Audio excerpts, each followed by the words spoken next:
के बंधुओं, हम आप सभी बड़े सौभाग्यशाली हैं कि शाश्वती क्षेत्र की धरा पर पधारे और यहाँ पर्वतराज और विभिन्न जैनादियों की वंदना के साथ। चलो नमस्ते महाराज जी।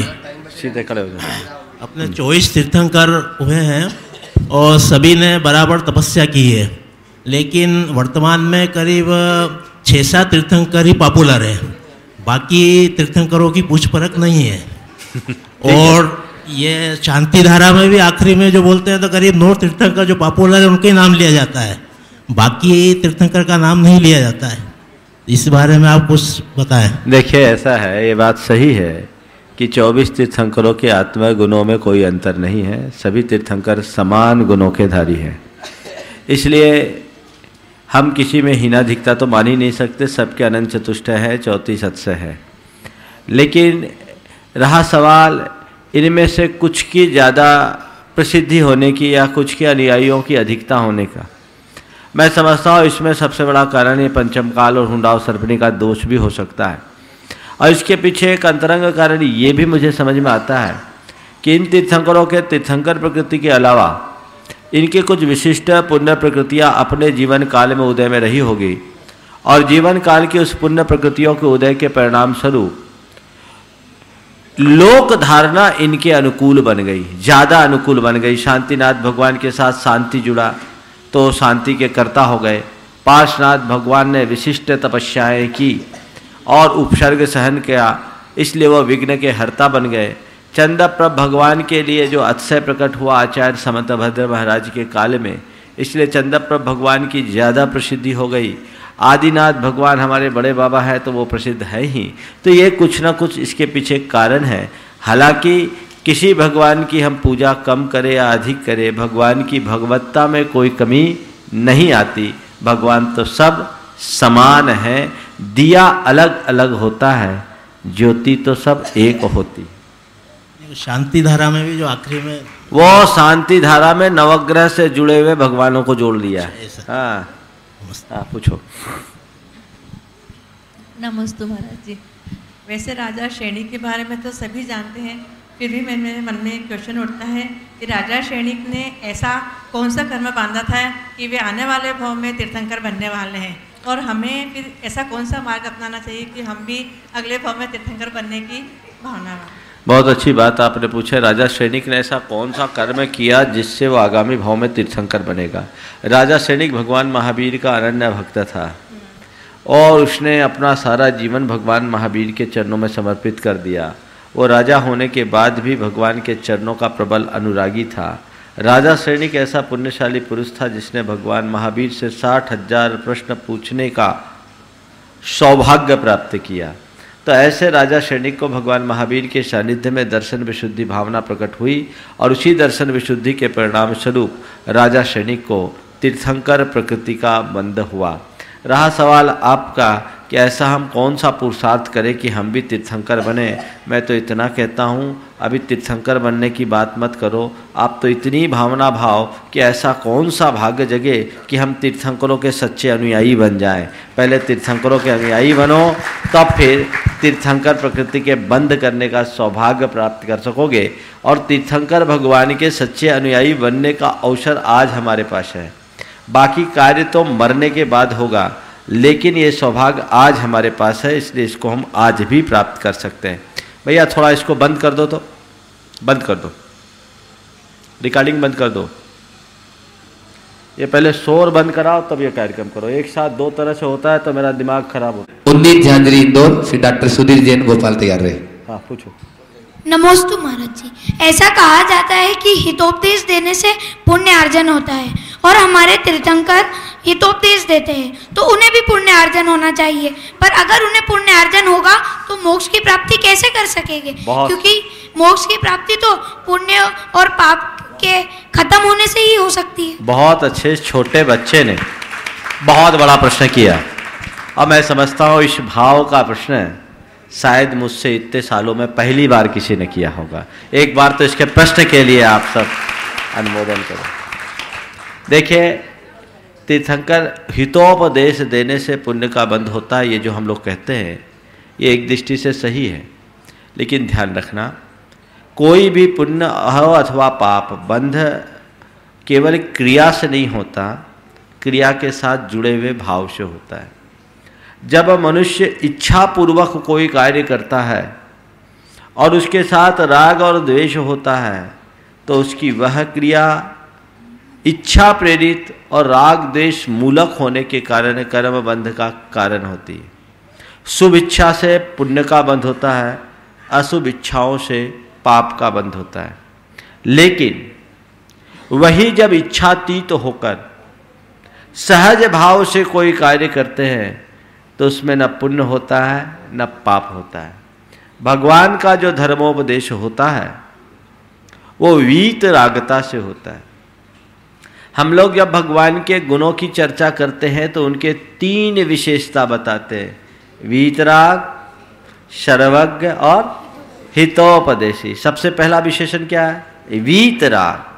वो निष्प्रह भाव से, हम भव्य जनों के भाग्य से उनके मुख से वाणी निकलती है। समझ गए?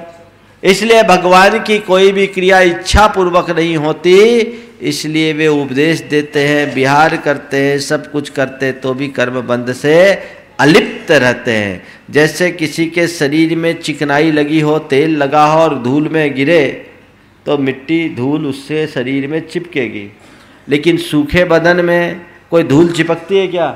नहीं चिपकती। ऐसी जिनके अंदर राग हो, आसक्ति हो, उनके लिए कर्म का बंध होता है, लेकिन जो इनसे मुक्त होते हैं, वीतराग होते हैं, उन्हें कोई कर्म नहीं बंधता। इसलिए भगवान के हितोपदेश से भगवान की मुक्ति में बाधा नहीं होती। हाँ, उनके हितोपदेश हम सबकी मुक्ति का मार्ग खोल देता है। इसलिए भगवान की कृपा है हम पर कि उन्होंने हितोपदेश दिया और हमें मोक्ष मार्ग दिया।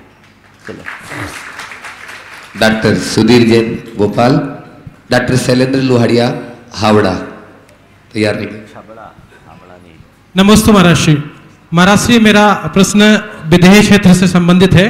विदेह क्षेत्र में हम जानते हैं कि सीमंदर स्वामी का समवसरण विचरण करता रहता है। क्या वहाँ पर भी भरत क्षेत्र जैसे चैत्यालय है और वहाँ पूजा और अभिषेक की वैसी ही व्यवस्था है?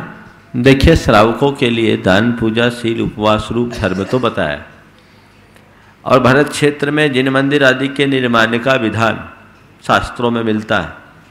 तीर्थंकर आदिनाथ के गर्भावतरण से पूर्व इंद्र के द्वारा अयोध्या नगरी में जिनालय की स्थापना की बात मिलती है।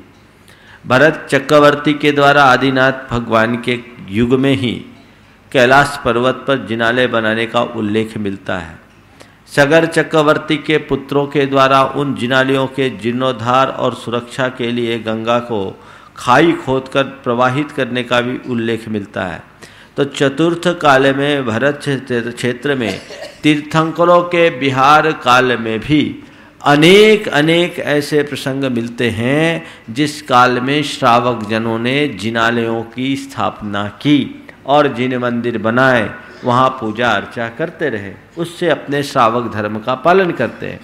तो इस आधार पर मैं कह सकता हूँ कि विदेह क्षेत्र में भी साक्षात सीमंधर आदि जिनेंद्र के होने के बाद भी उन्हें जिन भगवान की पूजा के लिए जिनालियों का लाभ मिलता होगा, वहाँ के श्रावक अपने द्रव्य का सदुपयोग करने के लिए जिनालियों का निर्माण निश्चित रूप से करते होंगे, और चैत्य वृक्षों के माध्यम से भी वे अपना दर्शन बंधन तो करते ही होंगे।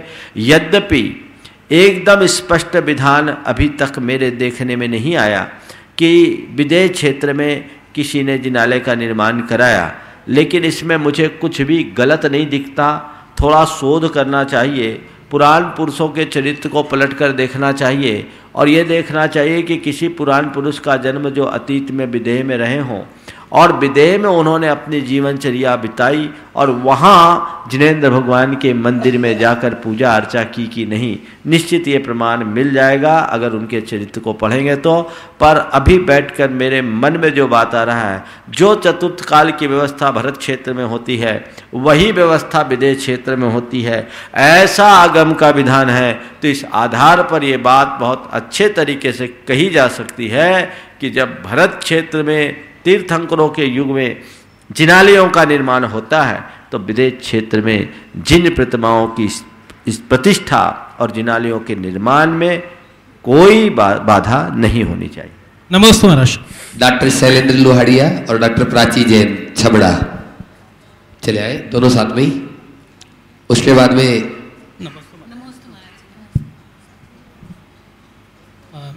महाराज जी, मैं अपने प्रोफेशन से एक रेडियोलॉजिस्ट डॉक्टर हूँ। कई बार मैं सोनोग्राफी करता हूँ तो कुछ महिलाएं मुझसे आके पूछती हैं कि हमें बच्चे के लिंग के बारे में बता दीजिए कि ये लड़का है या लड़की है। तो मैं चाहता हूँ कि आप समाज को ये संदेश दें कि इस तरह का गलत काम ना करें और रेडियोलॉजिस्ट को भी इस तरह के लिए गलत काम के लिए बाधित ना करें। बहुत अच्छी बात। एक तो आप डॉक्टर हैं, फिर जैन हैं और धर्मी हैं, इसलिए आपने जो बात पूछी मैं मानता हूँ कि आप तो इसमें सावधान रहते होंगे। लेकिन सबसे पहले ये लोगों को ये बताइए कि आज के युग में लिंग परीक्षण करना कानूनन अपराध है। शायद मैं सही बोल रहा हूँ? बिल्कुल सही कहा। जो भी आपको ऐसा बोले उनको एकदम आप पहले ही बात कहिए कि गैर कानूनी बात मुझे न कहें, मुझसे न कहें, और अमानवीय कृत्य करने का अनुमोदन भी मुझसे न कराएं। ये घोर अमानवीय कृत्य है। लिंग परीक्षण करने के उपरांत भ्रूण हत्या करना या कराना अथवा करने वालों की अनुमोदना करना महान पाप है। ऐसा पाप जैसा कि एक जीते जागते इंसान की हत्या का पाप लगता है। हत्या का पाप लगता है। तुम्हारे पेट में जो बच्चा आया है वो बच्चा है कौन? थोड़ा विचार करो। तुम्हारा ही अपना कलेजे का टुकड़ा है। कभी विचार किया केवल इसलिए उसकी हत्या कराने के लिए लोग सोचते हैं कि तुम्हें जरूरत नहीं तो बीज क्यों बोया? वहां सावधानी रखनी चाहिए। ये महान महान पाप है और इसका पाप पता नहीं कितने जन्मों में भोगना पड़ेगा। एक किसी इंसान के द्वारा किसी इंसान की हत्या होती है तो केवल हत्या कहलाती है, लेकिन एक मां के द्वारा जब अपने कोख में पलने वाले इंसान की हत्या होती है तो हत्या नहीं, इंसानियत की हत्या कहलाती है, मातृत्व की हत्या कहलाती है, वंश की हत्या कहलाती है। ऐसे कुकृत्य से बचना चाहिए। समाज में कभी भी इस तरह की क्रियाओं को प्रोत्साहित नहीं किया जाना चाहिए। रूह कांपनी चाहिए। डीएनसी वगैरह की जो प्रोसेस है, जब डॉक्टर्स बताते हैं तो रोंगटे खड़े हो जाते हैं। द साइलेंट स्क्रीन जैसे डॉक्यूमेंट्री फिल्म ने जो बातें बताई है उसको देखकर तो रूह कांपती है। विचार करो कि किस तरीके से उस बच्चे का कत्ल किया जाता है। एक कत्ल है, कत्ल, घोर हत्या है। और जो मां और बाप ऐसा करते हैं वो मां बाप नहीं, हत्यारे हैं अपने पुत्र के, अपने संतान के, अपने बेटी के, अपने बेटे के। और जब तक जीवन में अगर किसी ने ऐसा कृत्य किया हो, जब तक उसका प्रायश्चित गुरु से न ले ले, तब तक न वो आहार दान देने के योग्य है, न भगवान का अभिषेक करने के योग्य है। क्योंकि तुम्हारे जीवन में भी एक बहुत बड़ा सूतक लगा हुआ है। कभी ऐसा कृत्य नहीं करना। थोड़ा विचार करो। एक खेलता हुआ छोटा सा बच्चा, उसे थोड़ी सी भी कुछ तकलीफ होती है तो सीधे मां के आंचल में आता है। माँ उसे अपने आंचल में ढांकती है और बेटा सारी दीन दुनिया से बेखबर होकर लीन हो जाता है, मानो वो सबसे सुरक्षित ठिकाने में पहुंच गया। कहते हैं जब डीएनसी की पद्धति से उस बच्चे के टुकड़े करने को होते तो बच्चा अपने आप को बचाने के लिए इधर उधर अंगों को संकुचित करता है। लेकिन क्या करे, अगर जन्म ले लिया होता तो जरूर उसकी माँ की गोद में उसे छाया मिल गई होती, आंचल मिल गया होता। लेकिन अब यहाँ कौन आंचल देने वाला है, कौन सहारा देने वाला है? क्योंकि अब जब माँ ही खुद उसकी हत्या पर आमदा होती है। सोचो, वो तुम्हारे पेट में पलने वाला भ्रूण साधारण भ्रूण नहीं, तुम्हारा अपना बच्चा है, तुम्हारे जी का लाल है, तुम्हारे कलेजे का टुकड़ा है। उसका टुकड़ा करते करते तुम्हारा मन टूक नहीं होता? विचार करने की बात है। तुम्हारे गोद में जो बच्चा पलता है उसके प्रति तुम्हारे मन में कितना प्यार होता है, और कोख में पलने वाले बच्चे की हत्या, ये कैसा मातृत्व है? ये महाविडंबना है। मैंने बहुत पहले इसकी चर्चा की थी और मुझे प्रसन्नता है कि उस चर्चा के बाद सैकड़ों लोगों ने मुझसे यहाँ आकर के प्रायश्चित लिया। मैं मानता हूं कि जो लोग यहाँ नहीं आ पाए, किसी ने किसी योग्य गुरु के समक्ष जाकर के बहुत लोगों ने प्रायश्चित लिया होगा। आज डॉक्टर साहब ने इस प्रश्न को उठाया है। अभी और जो लोग अपने जीवन में ऐसे कुकृत्य अतीत में यदि किए हैं तो उनको प्रायश्चित लेना चाहिए। और जो लोग अभी दाम्पत्य जीवन के बंधन में बंधे, उन्हें संकल्प लेना चाहिए कि मैं अपने जीवन में ऐसा कोई कुकृत्य नहीं करूंगा। मेरे संपर्क में ऐसे अनेक दंपति हैं जिन्होंने इस तरह का कृत्य किया और उनकी कोख ही छिन गई। मैं मध्य प्रदेश में रायसेन में था, बहुत पुरानी बात है। एक इंजीनियर दंपति मेरे पास आए, बड़े रोती आंखों से मुझसे उन्होंने कहा कि महाराज जी, हमारा पहला इशू शादी के 3 महीने बाद हो गया। हम लोगों ने बच्चा प्लान नहीं किया था। ये भी दुनिया है, आज हर कुछ प्लान से सोचते हैं।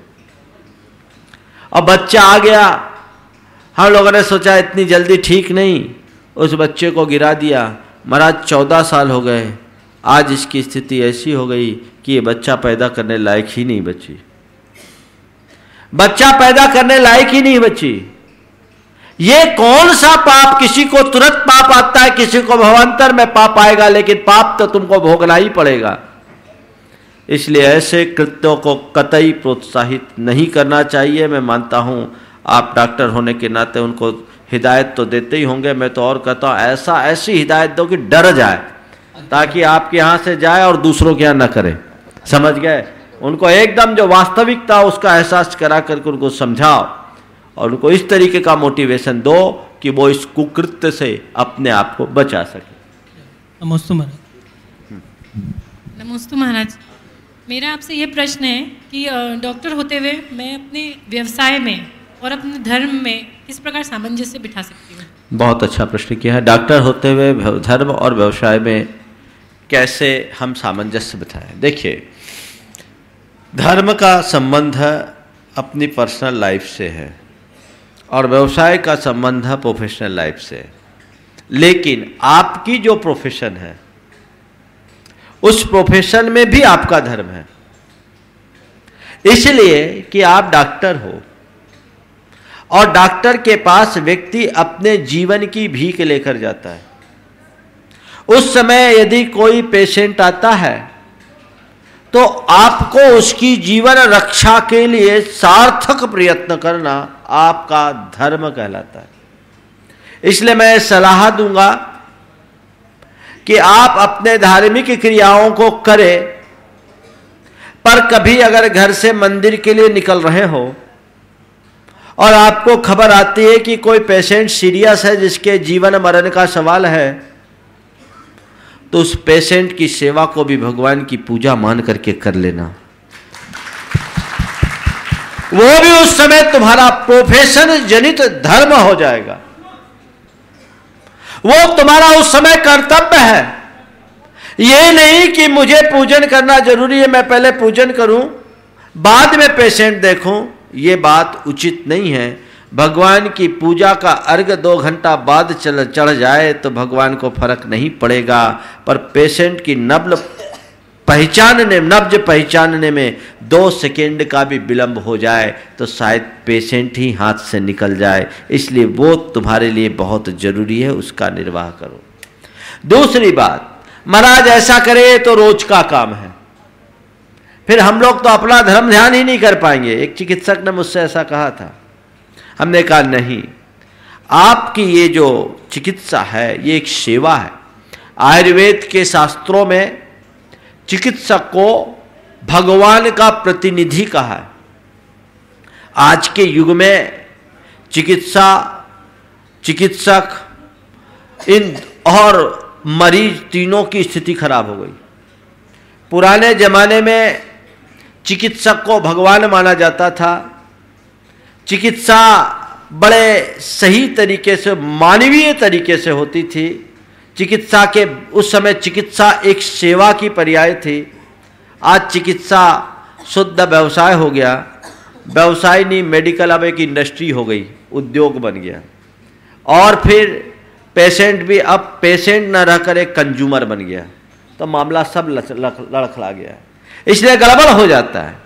जबकि हमें वो तीनों चीज़ें देखनी चाहिए। मैं आपसे और आप जैसे जितने चिकित्सक जो आज इस पूरे के पूरे कार्यक्रम में शामिल होंगे उनसे मैं कहना चाहता हूँ, आप अपनी धार्मिक क्रियाकलापों का तौर तरीका थोड़ा परिवर्तित कर दें।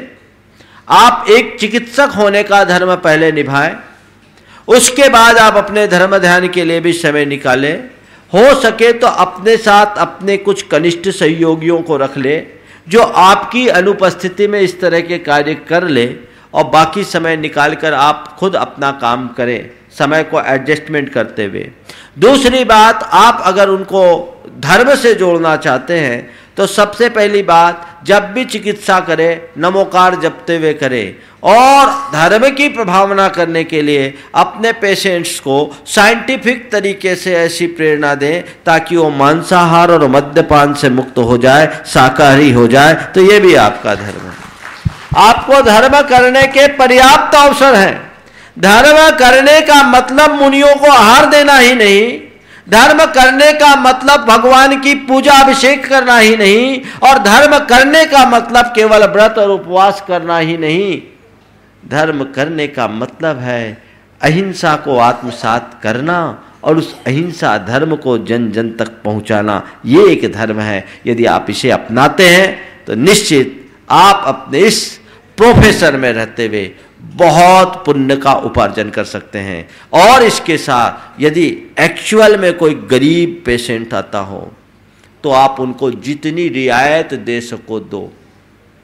ये कोशिश करो, ये चैरिटी आपके द्वारा बहुत बड़ा काम होगा। और इसके साथ अनावश्यक जांचें न कराएं, अनावश्यक दवाइयां न थोपे। एक डॉक्टर ने बोला, महाराज जी आजकल डर लगता, हम लोग न चाहते हुए, हमारा क्लिनिकल एक्सपीरियंस कहता है कि इन जांचों की जरूरत नहीं है, फिर भी जांचें करवाना पड़ती है। बोले क्यों? बोले नहीं तो डर रहता है जो पेशेंट है वो कंज्यूमर फोरम में न चला जाए, कि उल्टा सीधा हो जाए। तो मैं पेशेंट्स को भी ऐसा बोलना चाहता हूँ, चिकित्सक को देखते हुए काम करो। समझ गए? अगर चिकित्सक सही है तो कभी भी चिकित्सक के ऊपर दोषारोपण मत करो। अपना भाग्य है, चिकित्सक भगवान नहीं है, बस ये ध्यान रखना। वो चिकित्सक है, वो अपनी जान लगा सकता है, पर तुम्हें जिंदा रखने की ताकत चिकित्सक के पास भी नहीं, वो तुम्हारे आयु के पास है। तो ये पेशेंट्स को भी चाहिए कि वो अपना पेशेंस न खोए और चिकित्सकों के साथ दुर्व्यवहार न करे, और चिकित्सक को भी चाहिए कि वो चिकित्सा के इस व्यवसाय में इस स्तर से नीचे ना आए ताकि वो मनुष्य कहलाने लायक भी न रहे। बहुत सारे ऐसे चिकित्सकों के केस मेरे पास आए हैं जिसने सब्जी बेच कर के जीविका पालने वाले लोगों के लिए भी उसका ऐसे ऐसे जांचें लिखवा दी जो अपना सब कुछ बेच करके भी नहीं लिख सके, जिसकी ज़रूरत नहीं। तो ये सब चीज़ें ठीक नहीं, इनमें बहुत हाय लगती है और ये पाप लगता है, तो इससे बच के रहना चाहिए। निधि शरद जैन, बंधुओं, जो परम पूज्य जय सागर जी महाराज की पूर्व अवस्था की बिटिया और दामाद है, प्रश्न करें। नमस्ते महाराज जी। महाराज जी, मनुष्य पर्याय सर्वश्रेष्ठ होती है क्योंकि मनुष्य पर्याय में ही मोक्ष जा सकते हैं। फिर हम विधान इत्यादि में इंद्र इंद्राणी बन के ही पूजा क्यों करते हैं? हम सामान्य मनुष्य बनकर पूजा क्यों नहीं करते? ऐसा कोई शास्त्रों में लिखा हुआ है क्या? कल इसी आशय का एक प्रश्न आया था, आज वो प्रश्न दूसरे संदर्भ में आया। मैं आपसे कह रहा हूँ, निश्चित मनुष्य पर्याय श्रेष्ठ है, पर देव पर्याय और मनुष्य पर्याय में एक मौलिक अंतर है। भगवान की पूजा में इंद्र इंद्राणी बना जाता है इसलिए कि भगवान की आराधना करने की क्षमता सबसे बड़ी देवों में होती है। देवता जितनी अच्छी आराधना कर सकते हैं, मनुष्य नहीं, इसलिए पूजा आराधना में देवता को प्रमुखता है। और जब साधना की बात आती है तो साधना के क्षेत्र में मनुष्य सबसे आगे है, क्योंकि साधना में मनुष्य का मुकाबला कोई नहीं कर सकता। इसलिए देव पर्याय में आराधना की जाती है और मनुष्य पर्याय में साधना की जाती है। और हम जिनकी पूजा कर रहे हैं वो भगवान का रूप क्या है? मनुष्य का रूप है कि देवता का? भगवान तो मनुष्य है ना, उनकी पूजा कौन कर रहा है? देवता। तो देवता बनकर भगवान की पूजा करना भी इस बात का द्योतक है कि मनुष्य से ऊंचा इस दुनिया में कोई नहीं, क्योंकि अपनी आत्म सत्ता का उद्घाटन आत्म साधना के बल पर ही संभव है और वह केवल मनुष्य कर सकता है। इसी कारण 3 लोक के सारे इंद्र उनके चरणों में नतमस्तक होते हैं। चलिए। नमस्ते महाराज जी, मेरा प्रश्न ये है कि जब हम लोग तीर्थंकर भगवान के अर्घ पढ़ते हैं तो हम लोग बोलते हैं अनर्घ पद प्राप्त है, अर्घमिर्पामति स्वाहा। वही जब हम बाहुबली भगवान का अर्घ पढ़ते हैं तो वहाँ पे ऐसा नहीं लिखा है कि अनर्घ पद प्राप्त है। तो उस अनर्घ पद ऐसा कहाँ नहीं लिखा? अगर नहीं लिखा तो उस किताब की गलती है। चलिए सुधारिए। उस जिनवाणी का मतलब अनर्घ मतलब अमूल्य, अर्घ यानी मूल्य। चलिए। पंकज जी जैन सादरा दिल्ली, उसके बाद में अनुदी सची जैन भोपाल तैयार रहे। नमस्ते गुरु, मेरी शंका एक ये है कि जैसे हमारे मंदिर होते हैं सब शिखरबद्ध होते हैं, अन्य धर्म स्थलों के ऊपर भी सादी छत न होकर शिखर या गुंबद की शेप होती है, क्या इसका कोई वैज्ञानिक रीजन और धार्मिक रीजन भी है? निश्चित। देखिए, जो शिखर का गुम्मटाकार निर्माण होता है उसके पीछे मंदिर में उत्पन्न होने वाली जो ऊर्जा है उसका संग्रह करना होता है। मंदिर में पूजा, प्रार्थना, जाप, अनुष्ठान से एक विशिष्ट प्रकार की ऊर्जा उत्पन्न होती है। वो ऊर्जा अगर हम गुम्मटाकार मंदिर में रखते हैं तो वो उसमें संचित रहती है, हमारे द्वारा उच्चारित ध्वनि की तरंगें ऊपर जाती है और उस गुम्मट से टकराकर वापस लौटती है और उसको वो चार्ज कर देती है। ये इसका एक विज्ञान है। और इसीलिए ध्यान के लिए भी पिरामिडिकल शेप, आजकल तो बड़ा इस पर रिसर्च हुआ है, पिरामिड के नीचे ध्यान कराकर लोगों को स्वास्थ्य लाभ भी दिया जाता है। तो जो ये पिरामिड का शेप है, ये हमारे यहाँ का ये गुंबज का ही एक पुराना आकार है। तो गुंबज के आकार से पूरे के पूरे ब्रह्मांड से जो सकारात्मक शक्तियाँ वो भी आकर्षित होती है और मंदिर की पूजा अर्चा से उत्पन्न जो पॉजिटिव वेव्स है वो विनष्ट नहीं होती। इसलिए मंदिरों में या पूजा स्थानों में मुख्य रूप से गुंबज का प्रयोग किया जाता है।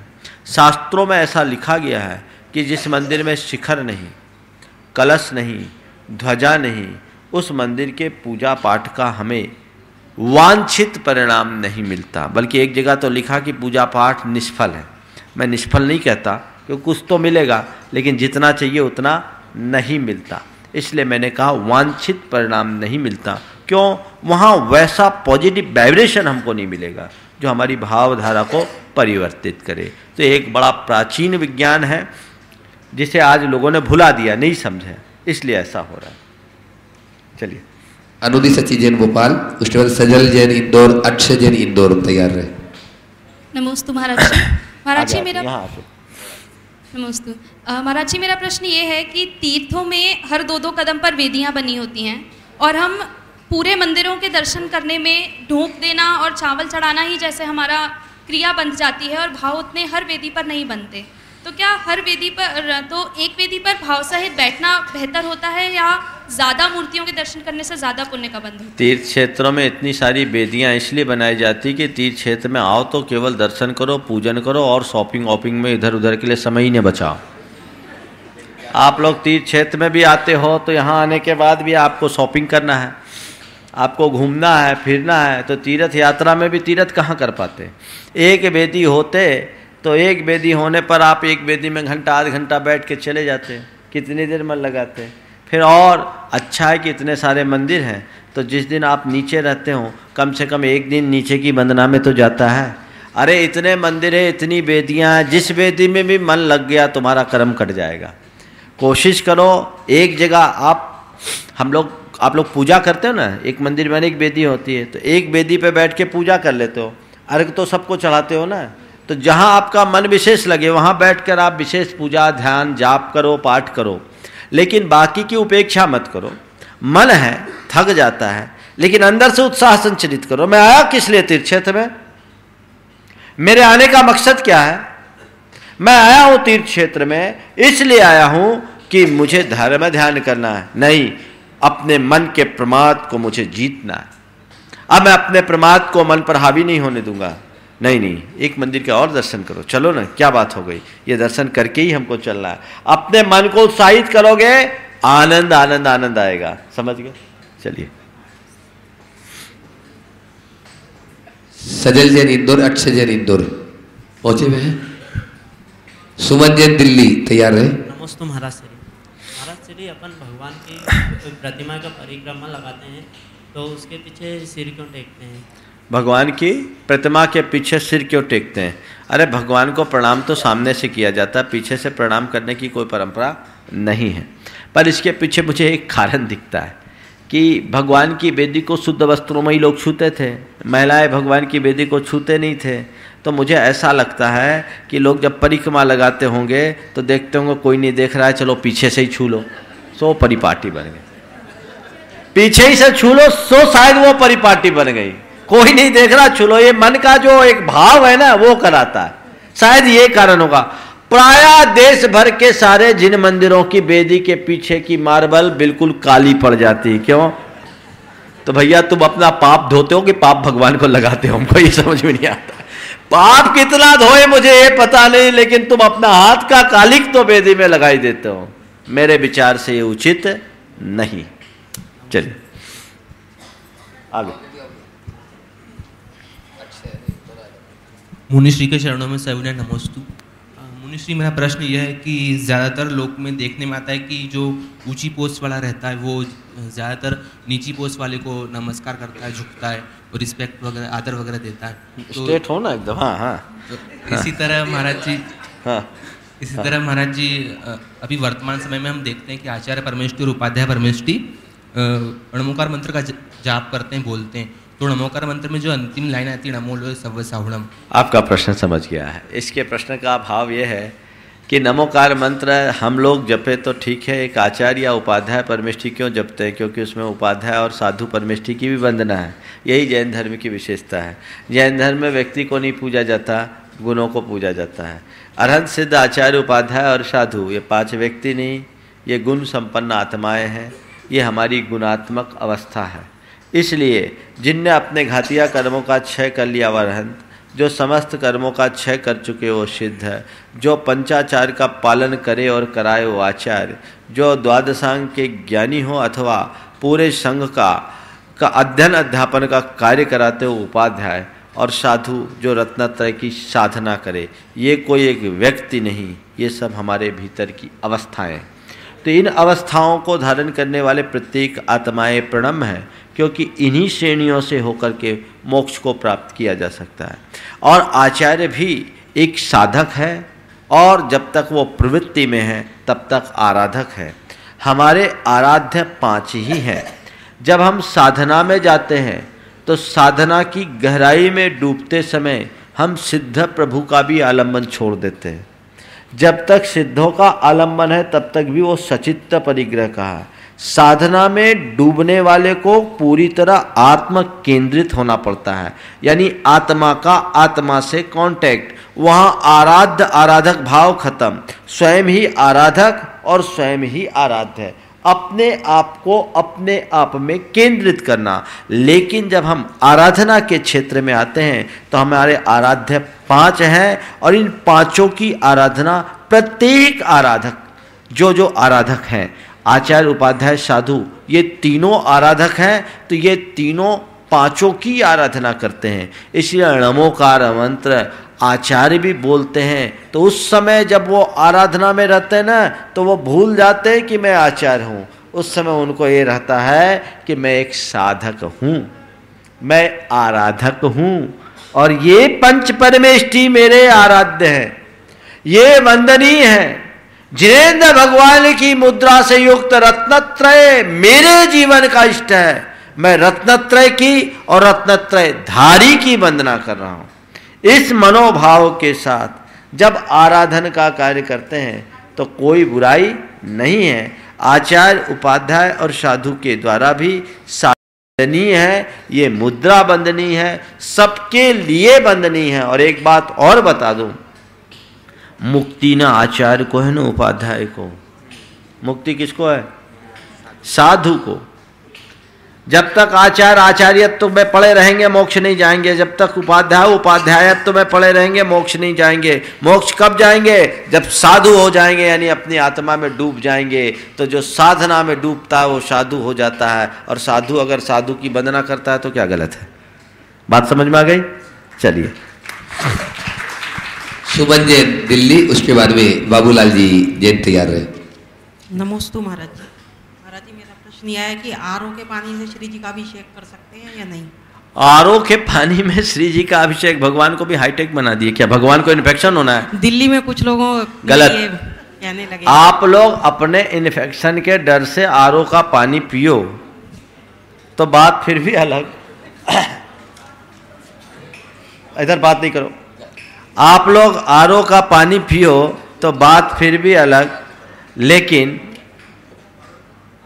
भगवान को आरओ का पानी से अभिषेक करना, भगवान को कोई इन्फेक्शन होने वाला है?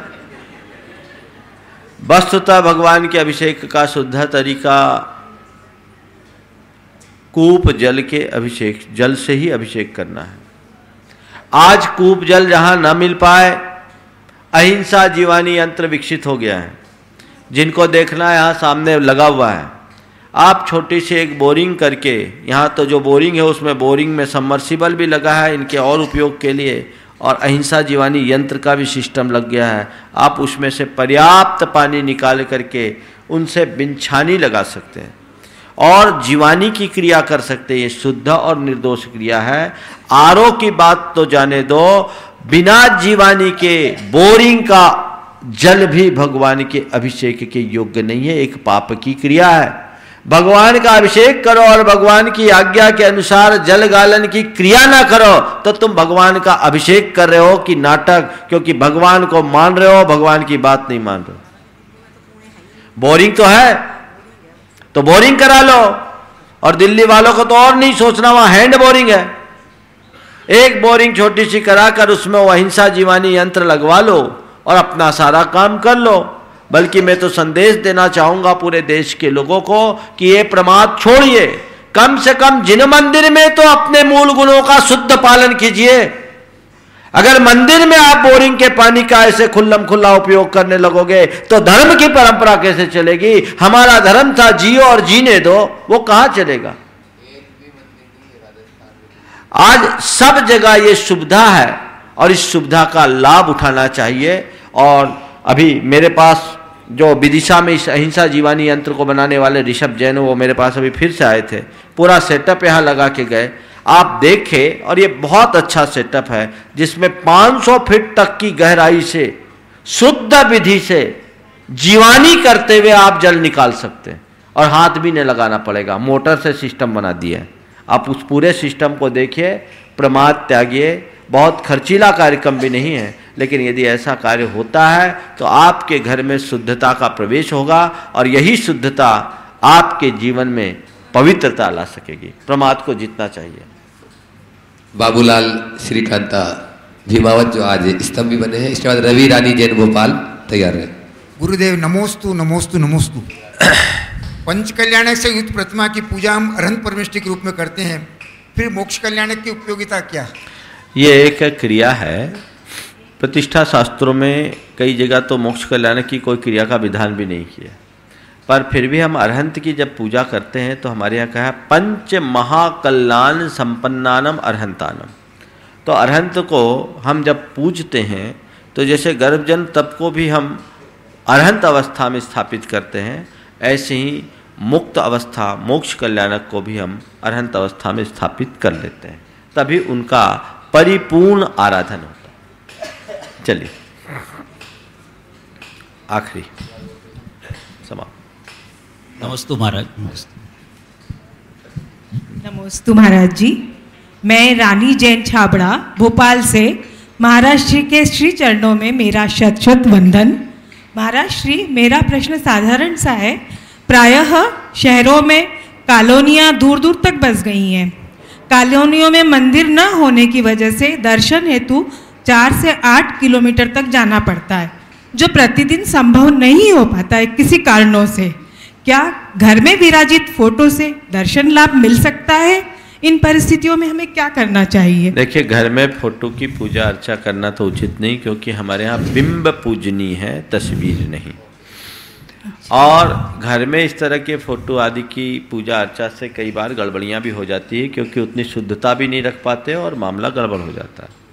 शहरों के विस्तार के लिए तो विस्तार तो हो ही रहा है। सबसे अच्छा कार्य तो ये होना चाहिए कि शहर के कुछ समर्थ आदमियों को आगे होते हुए शहरों के विस्तार के साथ समाज के विस्तार को देखते हुए ऐसी व्यवस्था करनी चाहिए कि जहाँ मंदिर बने वहाँ समाज बन जाए, या जहाँ समाज बने वहाँ मंदिर हो जाए। लोग उसी कॉलोनी में अपना घर और फ्लैट ले जहाँ आसपास में मंदिर हो। पहले मंदिर को देखें। मैं 15 साल पहले भोपाल था जी। तब मैंने देखा कि भोपाल के प्राय हर कॉलोनी में मंदिर थे, और वहाँ कॉलोनी कटती थी, मंदिर साथ साथ बन जाता था। अब भी थोड़ा विस्तार हो गया होगा 15 सालों में ज़्यादा, लेकिन मैं भोपाल की ही नहीं, भोपाल जैसे सभी शहरों की बात कर रहा हूँ। आप अपने घर का चयन करते समय इस बात की सावधानी रखें, और यदि ऐसी अवस्था नहीं है तो 2-4 लोग मिल करके एक छोटा सा गृह चैत्यालय बना लें। गृह चैत्यालय में आप अपनी पूजा अर्चा करें तो आपका काम हो जाएगा। मंदिर दर्शन पूजन तो होना ही चाहिए, अन्यथा बच्चों के संस्कार नहीं बनते। जी महाराज जी, नमोस्तु महाराज जी। हाँ, ब्रह्मचारी सटून दीदी सागर ट्रस्टी पढ़ाई करें। अरे एक वो बहन जी को बुला दो। नमोस्तु महाराज। कागज दिया महाराज श्री, हमारी जिठानी सिवनी वाला में डॉक्टर हैं और उनका खुद का नर्सिंग होम है, और वो पर्व के दिनों में पर्यूषण पर्व या कोई ऐसे व्रत लगते हैं तब वो मंदिर करके आके सीधे नर्सिंग होम रुक जाती हैं। उसके बाद 2:30 बजे जब वो वहाँ से निपट के जाती हैं घर और खाना भोजन तैयार करके फिर आहार करती है, तो क्या उनको व्रत का पुण्य नहीं लगता? किसने कहा पुण्य नहीं लगता? इसको तो मैं कहूँगा डबल पुण्य लगता है। व्रत करने वाला तो 10 बजे भोजन कर ले, और ये 2:30 बजे के बाद भोजन कर रही है और अपना पूजन पाठ भी कर रही है और जनता की सेवा भी कर रही है, तो इसमें उसके पुण्य की क्षीणता का कोई सवाल ही नहीं होता। जब शुद्धता के साथ व्रत और अपने कर्तव्य का पालन हो रहा है तो कोई बुराई नहीं। व्रत करने का मतलब ये थोड़ी कि 10-11 बजे भोजन करने का नाम ही व्रत है। व्रत करने का मतलब शुद्ध भोजन करने का नाम व्रत। हाँ, जल्दी कर। डॉक्टर पिंकी जैन, इंदौर। नमस्ते महाराज जी। महाराज जी, आत्मा को कर्मों का बंधन क्यों जकड़े रहता है, तथा उन कर्मों को पूरी तरह से हटाने का क्या उपाय है कि जिससे कि हमारा भी आत्मा शुद्ध हो? कर्मों का बंधन क्यों जकड़ा है? जकड़ा है इसलिए जकड़ा है। मैंने कर्म सिद्धांत पर काफ़ी लंबे चौड़े व्याख्यान दिए। 2 या 3 दिन इस पर विवेचन चला है। शायद आप नहीं सुन पाए हों, कोई बात नहीं, YouTube से आप उसे देख सकते हैं। जानिए जैन धर्म का मर्म, उसमें मेरे 13-14 व्याख्यान हुए हैं, और उसका दूसरा सत्र आज लोगों को बता दिया जाए। 12 तारीख से 7 व्याख्यान उसके वो और जो शेष है वो भी आप लोगों को मिल जाएंगे, और उसमें आप विस्तार से सुनेंगे, आनंद आएगा। महाराज जी, स्त्री पर्याय को इतना हीन क्यों माना है, जबकि एक इंसान को महान बनाने में स्त्री की महत्वपूर्ण भूमिका रहती है, फिर भी स्त्री को इतना किसने कहा स्त्री पर्यायहीन है? पर्याय दृष्टिहीन है। पर्याय दृष्टिहीन है। पर्याय दृष्टि रखोगे तो हीन बनोगे। पुरुष भी अगर पर्याय दृष्टि रखता है तो हीन हो जाएगा।